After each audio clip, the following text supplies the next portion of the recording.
That's what Schnee said. Oh, I think it's time we knocked it right in the head. That's what Schnee said. Not recorded in front of a live audience. Hi, I'm Mike Schnee. And I'm Steve Schnee, and welcome to That's What Schnee Said. This is a video series that will probably only appeal to people of a certain age. We explore the world of pop culture growing up in the 60s and 70s.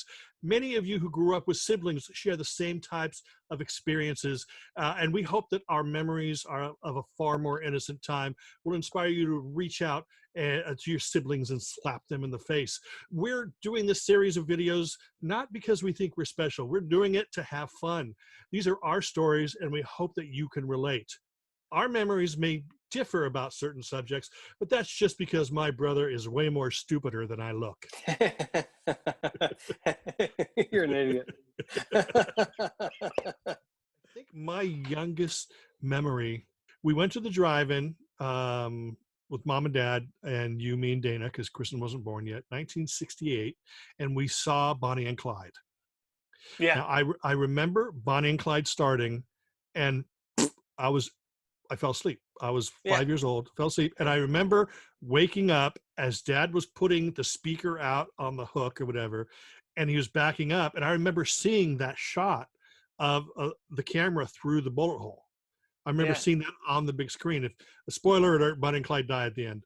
But I don't remember anything from that movie except for those. But I do have a clear memory of that. So every time I see that ending, it's just like I keep thinking, God, I missed everything before that. I missed my eye. Well, I remember bits and pieces of that movie. I remember the beginning where Bonnie was looking out the window and all that. I definitely remember that. I definitely remember bits and pieces. I remember Buck getting shot. I remember the ambush because we knew about the ambush because I think we knew about the song, the Georgie Fame song, before we saw the movie. I think. They died. Exactly. And Spoiler here's another alert. one. As we were leaving, I do remember Do You Know the Way That San Jose being played on the radio? I don't remember that. You were there? I know. I don't remember it.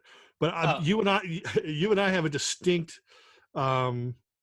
difference of this memory. When we went and saw House of Dark Shadows at the theater, what was that, 71? 70. Okay, 70. We went to the walk-in. Remember back then there was the drive-in or the walk-in. Yeah. So we went to the walk-in. We saw House of Dark Shadows with Dad, you, me, and Dad, because we were both big Dark Shadows fans when it was on TV. And I remember at one point, Mom must have been cooking something that smelled funny, or maybe a pedo or something. But I remember seeing one of the characters. God, now I can't remember. He's like the British guy who was very effeminate or whatever. Right. Like you. I remember seeing that character and smelling that thing. So for years, every time I thought of that character, I could smell it whatever Mom was cooking. Well, she used to cook cabbage.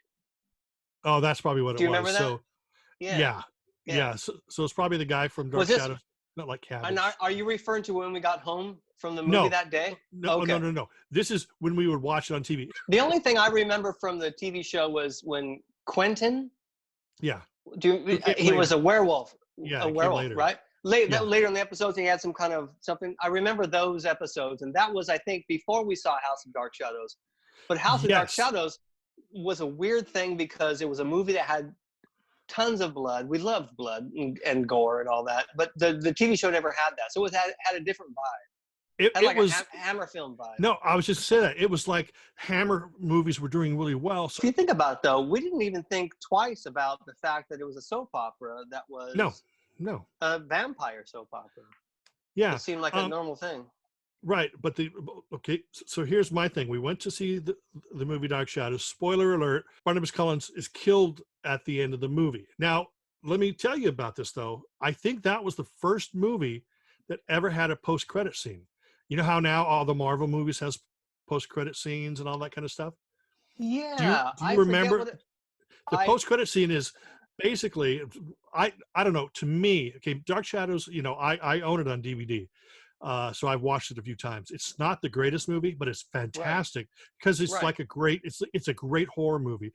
Jonathan Pryde was a great vampire, and in this movie, almost everybody died. All those Okay. characters that you saw on TV, everybody died. But at the very end, of course, Willie Loomis, he basically shoves a thing in Barnabas's back. You know, the big uh, spike or whatever, and Yeah. Barnabas dies. So during the credits, you see Barnabas just laying there, and it's a live thing because you can still see the smoke moving or whatever. As soon as the credits end, all of a sudden, Barnabas disappears and a bat flies away. Dark Shadows ends. Barnabas is dead, and I remember walking out of the theater having Yeah. that really weird feeling, like Barnabas Collins is dead. Like, wow, I was shocked or whatever. We got in the car. Dad turns on the car. My Sweet Lord is playing by George Harrison. So ever Yeah. since that moment, every time I hear My Sweet Lord, I think of House of Dark Shadows. I have that. I have the memory of with the movie. I put My Sweet Lord and Partridge Family. I think I love you because I See, think Mom had those records when we got back. Mom had the picture sleeves to both those. I don't remember I Think I Love You being like associated at that time at the, And we you didn't know, even Dark know. Shadows. I don't think we even knew about the Partridge Family. I think we knew it from that single that she bought. Well, we saw when Partridge Family first premiered, we were big Brady Bunch fans. So we would see the commercials on TV of them saying, you know, coming on, you know, September 18th, right after the Brady Bunch, a brand new series, Shirley Jones in, you know, and it would have like snippets of, you know, scenes for the forthcoming new show called The Partridge Family. Okay, I don't remember. Brady Bunch was the one with the dad that had the 3 sons, and he hooked up with the mom that had the 3 daughters. No. And It was Reuben Kincaid was their like the wacky maid. yeah. Okay, so Partridge Family was David Cassidy, Robbie Rist. He was the middle. He was the middle. He was the third Chris Partridge. But the show was canceled after that. That's it for this episode. My brother Mike and I thank you for coming. That's what Schnee said. I think it's time we knocked it right in the head. That's what Schnee said. Not recorded in front of a live audience.